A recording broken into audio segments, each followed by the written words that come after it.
Well, I really think it's important for all fans to know that he just had 2 fights since he lost to Sergio Martinez in 2012, September of 2012. Remember, on that same day, Canelo Alvarez fought Jose Zito Lopez. That's how long ago that was. Right now, it's April the 8th, 2015. I'm T Street Controversy. This is T Street Controversy Live, and I cover every single major fight live.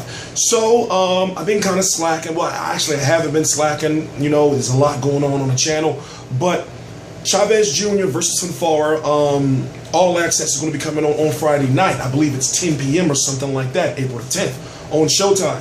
I've actually had the preview on my channel. I had the preview in my possession for God knows how long. I'm going to upload it after I upload this video.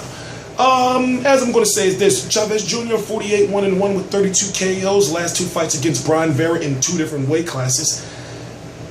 See, it's like this.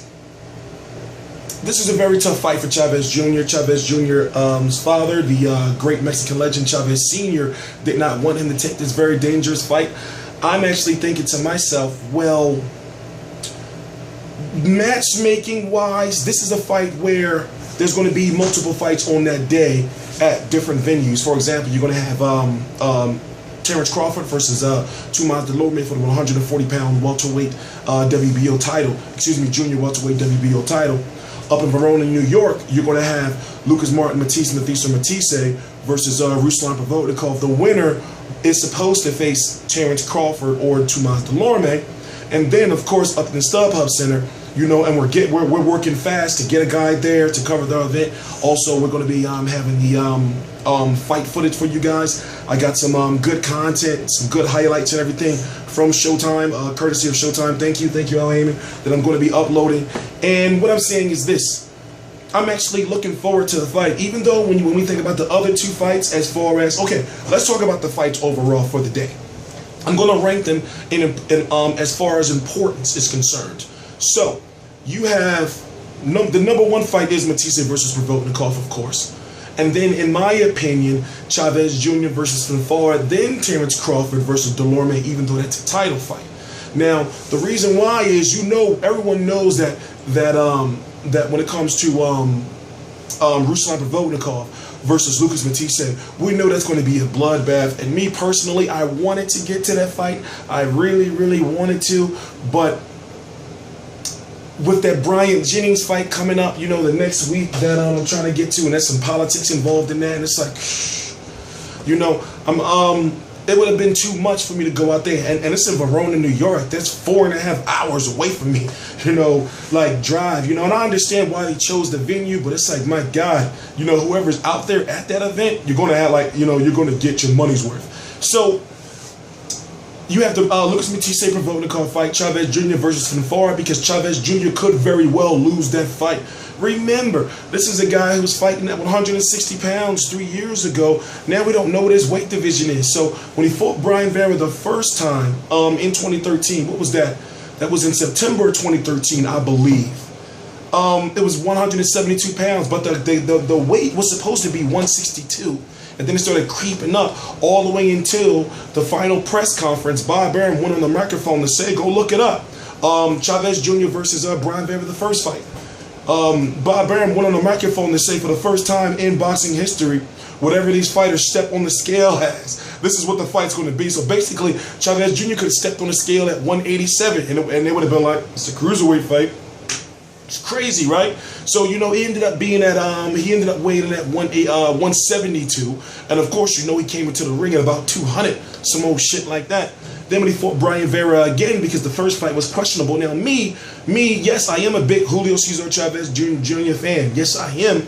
But at the same time, that first fight, he had the cleaner, harder, effector punches. I had him winning, but I can see how they had Brian Vera winning off of activity and ring general shit. I can see it. Now, Chavez Jr. in the second fight clearly won the fight. But what did we notice about Chavez Jr.? He's kind of like a stalker preying on his, you know, like preying on his enemies type of fighters. So, you know, if you can, like, you put it this way, you can beat Chavez Jr. with activity. So a guy like Fonfara, who's a natural 175 pounds, actually, I believe Fonfara is a natural well, he fought a lot at 168. I forgot. I used to watch him a lot on ESPN. I watch so many fights, I forget sometimes. But I know that I know that he's natural at that weight. To whereas in Chavez Jr., remember, he hasn't fought a real 168 or 175 pound guy. Brian Vera was a 150. Was a 160 pound guy. And when it comes to Fonfara, you know, we don't like. I believe it's Sergio Martinez and being unnaturally at that point in time 154 pound guy fighting at 160. You know, I don't know. This is a very dangerous fight for Chavez Jr. But if you don't know what All Access is, you know, both of them. See, I don't like to say All Access is like HBO 24/7 anymore. Even though HBO 24/7 was the pioneer, I like to say that they're basically the same thing. As far as you get two different views. One have Leif Schreiber, who was a Sabretooth, and then the other one has All Access has Barry Pepper. He was the dude, the sniper from Saving Private Ryan. So, you know, but the feel of both shows is put it this way, is dramatic.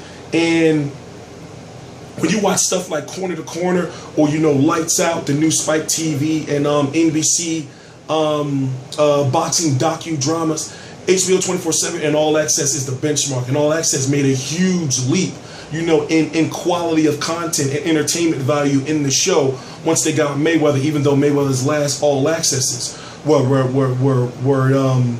were plagued with scandal as far as the fake weed and the doghouse boxing and all that. And by that way, I know the weed was real. Of course you're going to say the shit fake. You know, like touche.